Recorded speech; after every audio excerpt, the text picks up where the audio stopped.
Hey, my name is PolishLynx and welcome again to Sunrider Liberation Day. However, well, obviously we are not going with the same story. There is something new, a free DLC and a ton of content for it. I think 16 endings or so, and yeah, it's called Return. Let's have a look. 1, 2, 3, 4, 5, 6, 7, 8, 9. Alright, I was wrong. 18 endings, so even more. This should be epic as well. An alternative universe retelling of the main story where Kayto Shields mysteriously wakes up 3 days before the Liberation Day massacre, somehow aware of who will betray him. Armed with the knowledge of the future, he embarks on a desperate race against time to change the bleak future. But will he successfully rewrite the past? Or will his story end with his bloody death? Basically, from what I read, there is possibility to get help from all the other girls. I think all. But, well, the point is to not let Shigara survive once again. And at least that's what I believe. Because I don't like her. Sorry, but I had to tell this. Never mind. Let's get on this journey once again. From the moment humanity began to unravel the mysteries of quantum theory, scientists and emperors alike became obsessed with a singular technology. During the search for this holy grail, countless other findings which would come to greatly aid and terrorize humanity were discovered. The warp drive, warheads which could level entire continents, faster than night communications, even a massive doomsday weapon which could extinguish entire stars. The paradox core. But all those powers were irrelevant next to what would be possible with the Holy Grail, a time machine. In its most simple application, what could undo past mistakes?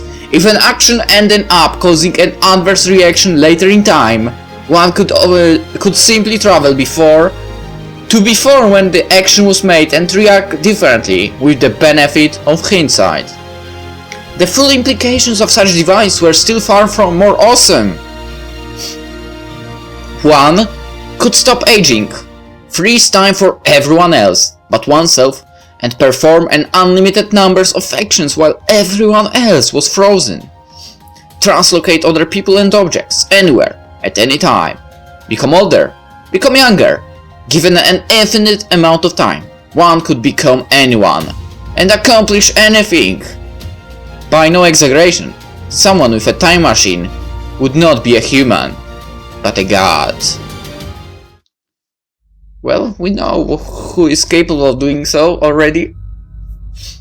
Alice Ashada, no, that's not the answer to what I said just a second ago, pondered those thoughts as she walked through the old cloning facility. Her steps took her to a familiar location, her old office. So, even this detail has been recreated exactly as before. It was here where, for the mere silver, goddamn. For the mere sliver of a second, she brushed her fingers against that almighty power, the Paradox Project. The galaxy's greatest and most dangerous minds had gathered here, in the furthest corner of the galaxy, to finally attain what had eluded humanity for so long. They were exiled Alliance researchers and new Imperial scientists, deemed too dangerous even for the tyrants of New Eden. But attempt after attempt, year after year, they had failed to produce results. Computations done through their best supercomputers and artificial intelligence failed to yield breakthroughs. It was then when they realized such knowledge was beyond the comprehension of mere humans. They needed to create a new race, capable of thought processes beyond the capacity of even the most gifted of Homo sapiens. First, a prototype was created, Alice Ashada. They watched her, raised her as one of their own, even gave her the surname of the director of the Paradox Project, who assumed the role of her father. But it was all a lie! Humans created me for their own ends. and tossed me away the moment I fulfilled my use. The prototype produced some promising results, accomplishing what supercomputers and the galaxy's best minds could not. Alice successfully translocated molecules by fractions of a second, a breakthrough produced even before the artificial girl had turned 16. Using the lessons learned from the prototype, the Alpha was finally created. I feel bad for her now. Alice's teeth clenched. Those scum created my sister and I just so we could be tools in their search to become gods. But I stopped their plans and saved the both of us. The prototype proved far more difficult to control than her creators believed. She accidentally discovered the truth of her existence. Her belief that she was a normal human girl who lived with her caring parents in a research station was shattered that day. The first of the many pieces of her sanity which would break following that day. Yeah, it was here when I struck down my father with my bare hands. What else could I do? I was merely a test run. They were going to toss me away like an obsolete machine. I had no choice. I was going to rescue my sister and escape this prison. But Alice's life did not have such a happy conclusion. My sister. Alpha's voice disturbed Alice. Her younger sister approached her. Huh? Alpha touched Alice's eye with her index finger. A single droplet of tear ran down her finger as she wiped Alice's face. Your thoughts, they are bleak. Alice turned around, putting her back to her sister. She closed off her mind so her younger sister would not see the depths of her madness. Why do you retreat to the abyss, sir? Soon we shall control all of humanity. Under our grasp, we'll rule those who sought to control us. Our spy continues to make great inroads into controlling the would-be savior of humanity, the mighty Captain Shields. They don't know something, they don't know. If he continues to follow our plan, then both the Alliance and Pact will unify, and when the Ebon fleet arrives, he will rally the galaxy against humanity's greatest threat. As a result of the conflict, we will become not merely captain but something far more powerful. And with his great love, our proxy controlling him will root legacy from the shadows, constantly leading him down the path we desire. Let's not talk about greatest love, because that's not his greatest love, okay? And I decided that. That's just a pain in the ass. Such is our destiny, you know? We were created to be greater than them. No. Human filth. Savages. The galaxy would do better if every last trace of them were wiped from existence. Some. True. Suddenly Alpha embraced her sister from behind. It will not be long, my sister. You have suffered, but I seek to create a universe where we can finally be safe. Yeah, a galaxy where we can be safe. Alice stiffly touched her sister's hand. I will go and create that. This is the only way. My sister is yet naive. She does not understand the threat the humans pose. Alice took her sister's arms off her and walked away by herself. I will return to the front lines, and I am taking that with me. The cursed machine. I will need her for what is to come. Be safe, my sister. I shall return, and when I do, the galaxy shall have changed. With that, Alisa Shada walked into the shadows. Shields tossed and turned in his sleep. Vivid images flashed in his mind. This was different from the other nightmares, the ones he would have of blood-soaked faces at orgies, where that young girl would die and again and again. He would see her pick up the knife every time, but despite knowing what was going to happen, his body would be paralyzed. Then her face would morph into his sister, Mary. You killed me. No, tonight's nightmare was different. Yeah, that's what happened. Images flashed, but too quick to decipher, but something horrible had happened. No, will happen. He was going to make a horrible mistake. Suddenly he jolted awake. Huh? He realized he was in his bed. He shook his head, ready if he was just having a nightmare. Wait a minute. He felt someone sleeping beside him. Please no, please no. What the hell? She spun around and pulled the okay, that's the melody that I actually connect with one person. And pulled the cover of his bed, revealing a certain pink-haired doctor nestled up next to him. Yeah, that's the character I thought about. Huh? Shields leaped out of his bed and stood upright as a steel rod, eyeing Claude with outrage. Certainly he had known the ship's doctor would go to any lengths to molest him, but to actually break into his quarters after hours?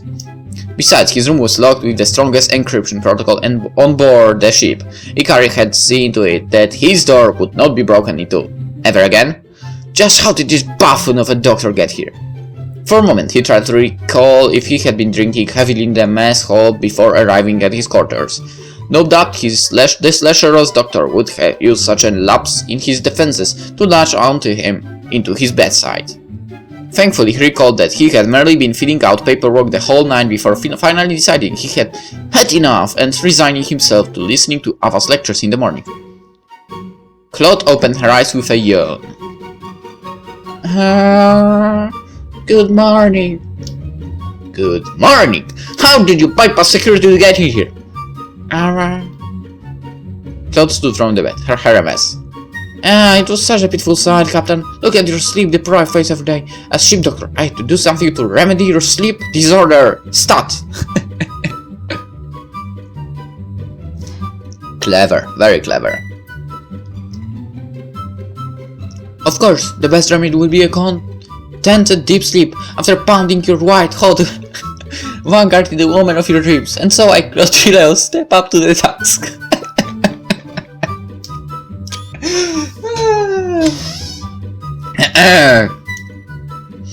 You can use this bout in however manner you desire. Your acting medical office is ready to serve under, above, in front of, and behind your Shields rubbed his face in irritation, a conversation obviously not going anywhere. Hey, cut it out. I'm asking you to tell me what you're doing here. Well, I'm sure it will become clear soon enough. Well, as if on cue, Shields heard the door to his cabin open. The hell? He quietly knelt down behind his bed. If there was another intruder in his office, then it would mean that the security protocols on his door had failed entirely. He still had bad memories of what had happened the last time someone had broken his room, and wasn't about to take any chances this time. He quietly reached into his closet and he drew a concealed pistol. He signaled to Claude to hide behind him. Shields grimaced when Claude gripped onto him from the behind, her massive boobs leaving two impressions on his back, obviously. She whispered into his ear. Captain, actually, the gun won't be necessary. How do you know that? Because... Suddenly Shields heard Shigara's voice upstairs. Okay, take that gun and go there, shoot, and boom, problem solved. Shigara, what was she doing in his office at this time? Use that weapon you took! Granted, someone as talented as her could easily crack Ikari's secret protocol, but why would she? Let's not get too far with that talent, okay? She was pretty useless in fight. Suddenly he felt something tear through his psyche, as if a bullet had just gone through his temple. But what he saw next completely shattered the remaining bits of his mind. Okay. How was I calling her? Don't remember. How was I calling that old geezer that was the captain or whatever he was of the pact? I don't remember as well already. Damn it! Alright, never mind. That came to my mind just now. But what he saw next completely shattered the main parts of his mind. Come on, before the commander sees us. Oh my god, it was him! And with that little piece of crap on, sitting on him.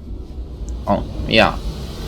Shields watched his jaws agape as his identical clone took Shigar's hand and plopped her on top of his lap on his desk, which is completely something I can't understand. Why would you choose her? No matter how much your mind is under control, you wouldn't choose someone like that. What was going on? Even though his first instinct was to barge into Shigar and his clone's little romantic rendezvous, gun in hand, and demand answers, his military training kept him firmly hidden behind his bed, looking for an escape route. Well, I guess that is a better actually solution than the one I proposed earlier. He racked his brain for a possible explanation for this bizarre turn of events. Could it be a pack plot? Did they embed a spy wearing a whole mask to impersonate here? No, that would never work.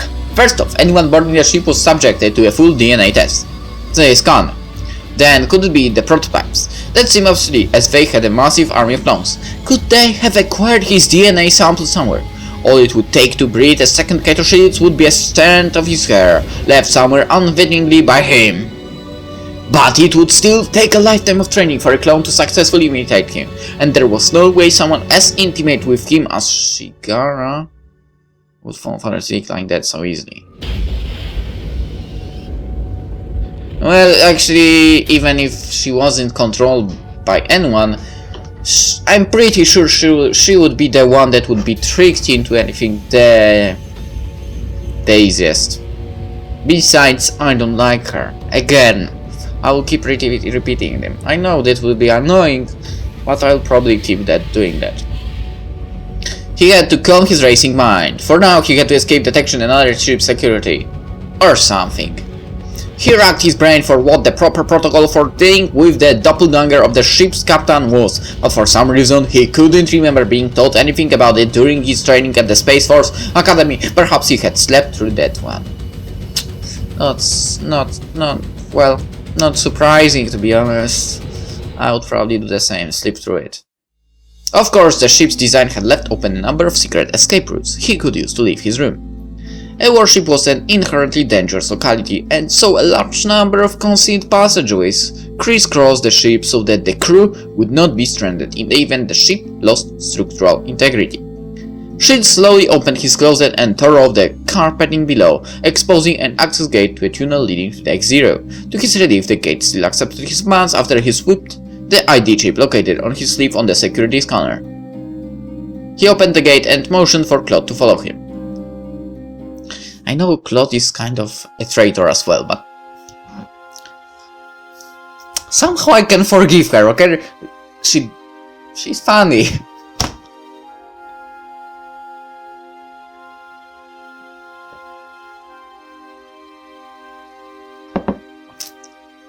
And brings funny situation, basically.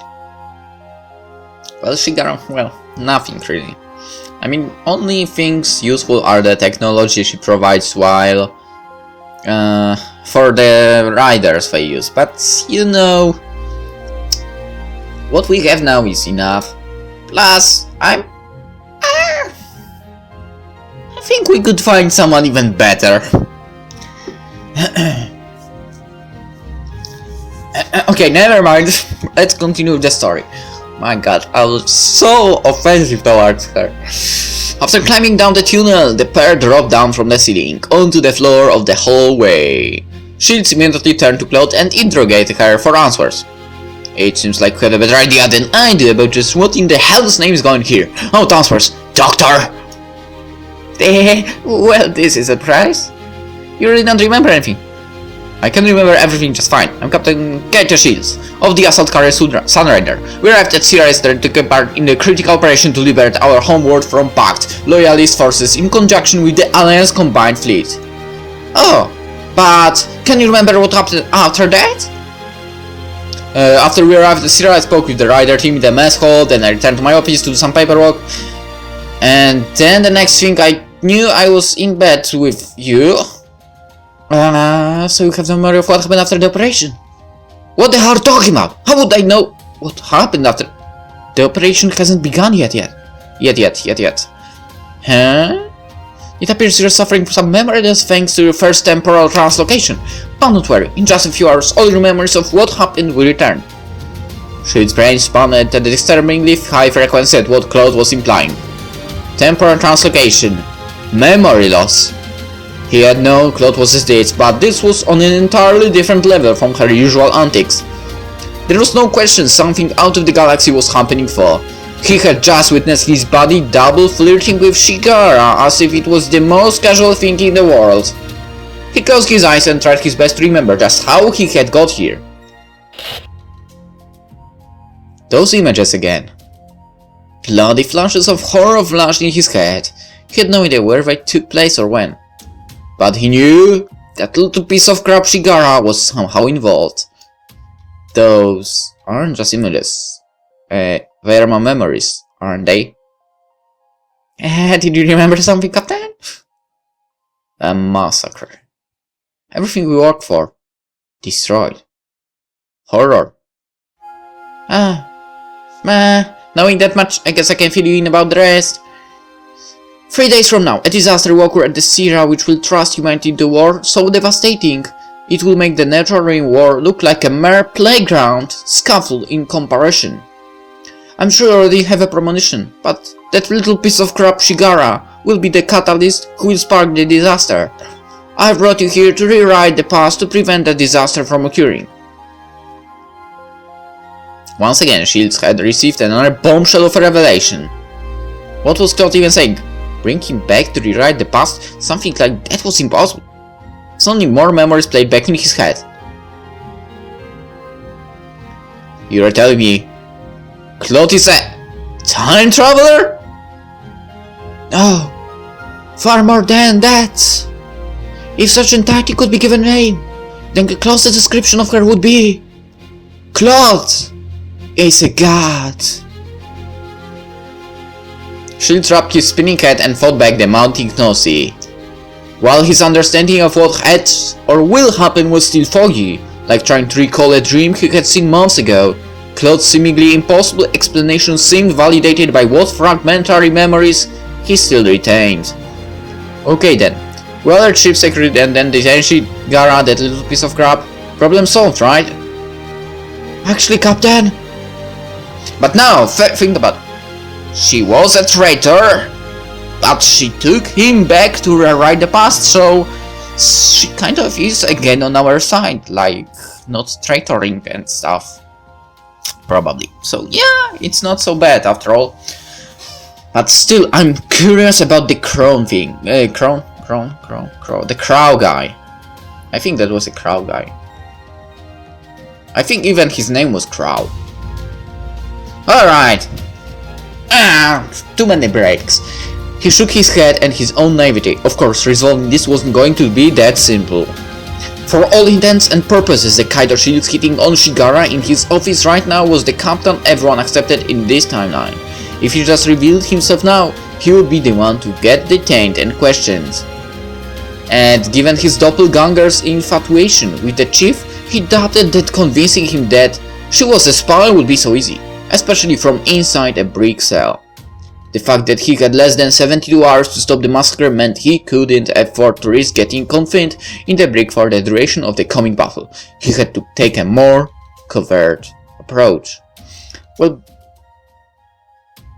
to be honest, you should already know that some people that think that little piece of crap is a traitor, well, it is a problem, and yeah, is a spy and so on, and well, they would help you, and they would actually take your side. But never mind that.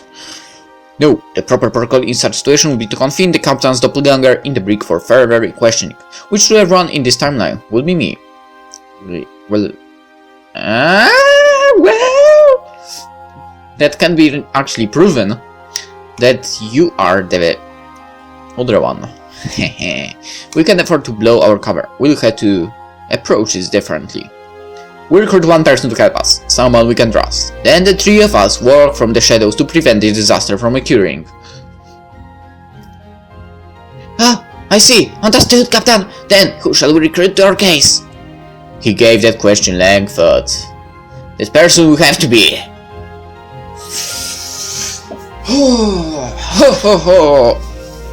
As much as. Alright. Asaga, sure, she would be a good choice because she suspects that little piece of crap, Shigara, that she's the wrong one, the bad person, and so on. The villain, and yeah, that would be a good choice, I believe. But also, there's Ava, who also suspects the same thing. There's also Sola. Well, there was no telling what she thinks and who might be the traitor. And there was nothing about who she might suspect. However, she's the one that will follow Asaga, so I believe that her thinking might be similar. However, she doesn't really tell anything about it. Ikari. Well, we know she wants a cat's cafe. So basically, from her there is no real talking about suspecting someone. Right, as much as I like Ikari the most, I will go with Ava this time. Because I don't know why. I usually try to get the ending that first girl that appears and go with that, but there is no choice of only our Claude, the doctor. So I will go with the woman that Kayto Shields knows for the longest time. Hey, I guess that might make a bit of sense. Right. Naturally, the ship's XO would be the best person to turn to for help in this situation. Okay, we are going to Eva. Huh? Are you sure about this, Captain? Knowing that stick in the mood woman, she's probably the first person to report you to secretary and look you up in the break. Nope. Out of everyone aboard the ship, there's no one else I trust more. Besides, she's been trying to convince me the past month that that little piece of crap Shigara is a spy. And now I'm going to go to her and tell her she's been right all this time. We need Ava's help more than anyone else. She's the highest ranked officer on board the ship, aside from me. Not to mention, she's good at getting things done. Well, if you say, Captain. But just to be on the safe side, I think you should meet with her without me. That will probably be for the best. After all, seeing you would probably put her in a bad mood. With that, she'll set off to the usual place to find Ava. T-minus 63 hours until the Liberation Day massacre. 27 hours until that little piece of crap Shigara enters the mind stream. Sure enough, he found Ava working at the bridge. He tried to walk into the bridge as casually as possible and approach her. Hey, psst, Ava! Ava turned in irritation at Shield's unusual way to greeting her. Is there a problem, Captain? Yeah, come over here. Shields ushered Ava into a secluded corner of the bridge. Captain, what appears to be the problem? Well, honestly, he had no idea where to even begin. Hello, Ava, my glorious childhood friend. Right now, let's explain the childhood friends. That's not actually true. I wouldn't say someone you met in academy, and I believe that academy would be high school. It's a childhood friend. You were teenagers already, right? So childhood friend is like maybe 7-8 years, up to 7-8 years, or earlier. At least I believe that. Childhood returned excited officer. I have just traveled back in time to prevent a future massacre from happening. Oh, by the way, don't trust anything the other guy who looks identical to me says, because he's heading all of you guys off to a great big disaster. Yeah, right, like I could ever just say that. Captain! You appear to be in a great amount of thought. I was in fact planning to visit you in your office sometime after finishing my shift to ensure what you were giving the battle plans due diligence. Oh yeah, I still remember that little incident. This is going to be difficult to believe, but I swear, upon that day in Advanced Academy when we tried to scrap the entire pool clean between just the two of us, that I am the Kayto you grew up with from childhood. Understood? I... see? Shields took Ava's shoulders and whispered into her ears. First Officer Crescentia, what I'm about to tell you is a highly classified matter which directly affects the security of the entire galaxy. And as much as I would like to say this is a joke, I'm being completely honest. I have traveled in time, from the future, to warn you of an event which will occur shortly after our successful liberation of Sierra. During the victory ceremony, Chief Engineer Piece of Shit Ashada will fall under the control of the prototypes. And orchestrate the assassination of every major Alliance military leader at the ceremony, including Admiral Old Piece of Crap. I still don't remember what I used to call him. Harold Gray. This event will spark an intergalactic war between the Solar Alliance and Pact, which will threaten the existence of humanity as we know it. There is currently another Kayto frolicking with that little crap engineer right now in my office. This is the Kayto that you know as your captain in this timeline. You must do everything in your power to prevent the Liberation Day massacre, starting with the detention of Chief Engineer. You know her name. Ava swallowed every word without a hint of surprise in her eyes.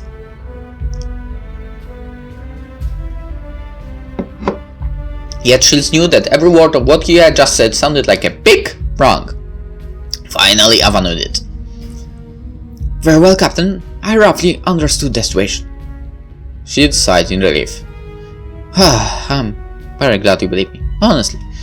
If our positions had been reversed, Indeed, your final detain the ship's chief engineer appears quite difficult to carry out, as my current superior officer has flatly denied my request that she be detained. That will be you. If I go to him now and repeat the same demand, I doubt the outcome will be any different. And of course, if I unilaterally detain her, I imagine the fallout will be quite grave. As circumstances currently are, he may strip me of my rank for insubordination? Ava certainly did have a point. As long as the highest ranked officer on board the ship protected that little girl, annoying, there wasn't anything the EXO could do about it. Shield put his hair in frustration at his own past self-stubbornness. For a moment he was overcome with the desire to march up to his office and smack some sense into his other self. I would do that. Which would probably turn into a catastrophe as well, and we would have to travel back in time again to stop myself from doing that, and so on. It would be an infinite loop. First, I will head to Deck 0 and confirm whether there truly is another Kayto Shields in your office right now. You will escort me there and stand outside the hallway while I speak to him inside. Once I have verified that there are indeed 2 copies of you in this universe, I will make what preparation I can to stop the prototype's plot. Alright, sounds like a plan. For once, Philip's heart swelled at having such an effective executive officer. He should have appreciated the work she did for him. Yes, upon looking back at how he had treated her, his heart ached with regret. She had been right all this time about that little piece of crap, but he opposed her at every turn.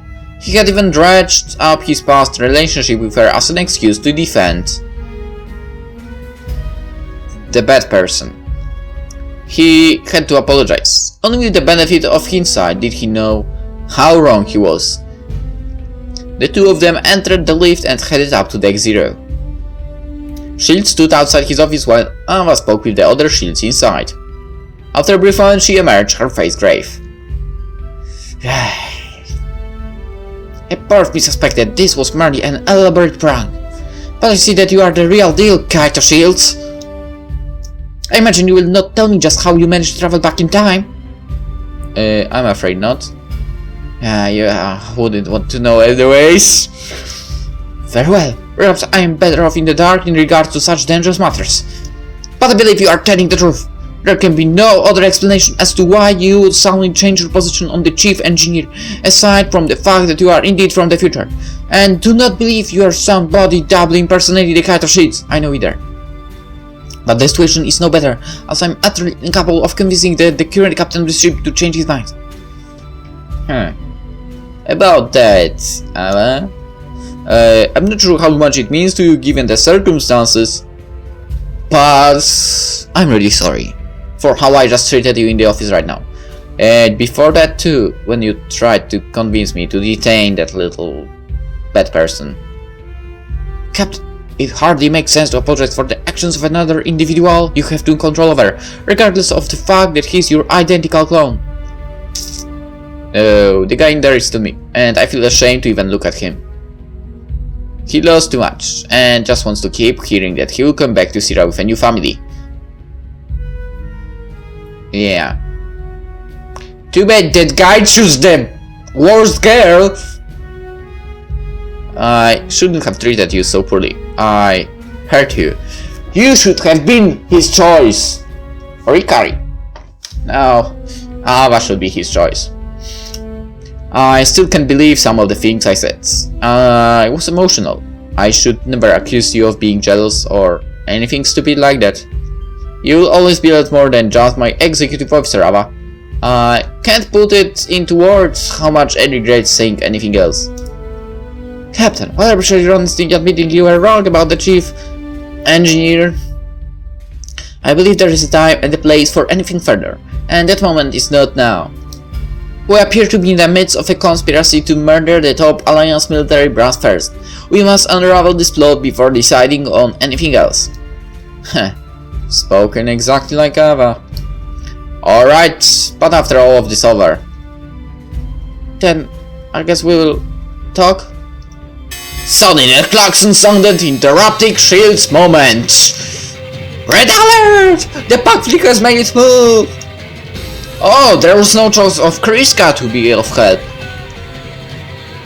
Oh, no. That's surprising. Shit! Now of all times! Shield sprang to action. His past self was going to come running out the door any moment now. He had to hide. Well, we'll be in touch! He ran down the hallway and vanished. As soon as he turned around the corner, Claude joined him. So, how'd you go? She believes me, but my other self's not going to be letting Ava detain that little girl anytime soon. Wow, I'm surprised I actually held back myself to not name her differently. I will try to do this. I know she's not bad, but I still don't like her. You know, she was influenced by someone else. Her mind was influenced and so on. Still doesn't change the fact I'm not a fan of her. So she didn't try to toss you into the brig? Nope. We're too close to ever doubt each other again. Shield's recollection was coming back. You know what? I know this is a crazy thing, but the idea now popped up in my mind.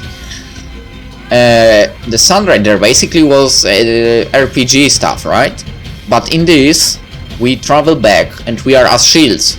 So, what if shields became the you know, somehow could hide his face and so on, and would become the pilot of a rider as well, and you change this into fighting in that rider, in the battle. That would be pretty cool. But that would be a lot of work to be done actually, so you know, basically changing the game genre would be troublesome for sure. Alright, Shield's recollection was coming back. It was about this time when the Pack fleet advanced, choosing to launch a frontal attack using their riders to decimate the Alliance's shield cruiser, so that their battleships could whittle down the Alliance fleet from distance using the laser attacks. Everything was happening exactly as same as before. We can't let the crew see you here. Claude opened a maintenance tunnel and crawled inside. In here! Hurry! Shh! Despite knowing that another Kayto ship was no doubt rushing to the bridge right now, he couldn't help but feel like a pathetic coward, crawling inside the maintenance tunnel to hide through the battle. Oh, my place was in the bridge. I have to protect everyone. Finally, his better senses reigned in his motions. No, he just had to leave that up to Ava and the rest of the crew.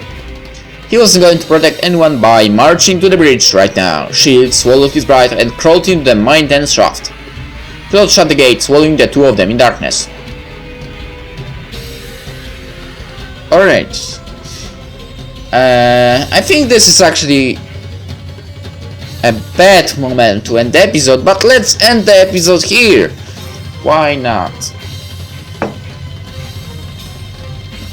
So yeah, I guess we are going for the ending with Ava, as I choose Ava, and we'll see where this will lead. Alrighty, hope you enjoyed it, and see you in the next episode. I don't know how it will be uploaded yet, if it will go like the usual way, 1 episode per day, or I will keep it like before with Sunrider, so after some amount of hours, like 5 or something like that, we'll see. Alright, for now, hope you enjoyed it, and well, see you in the next part. Bye bye.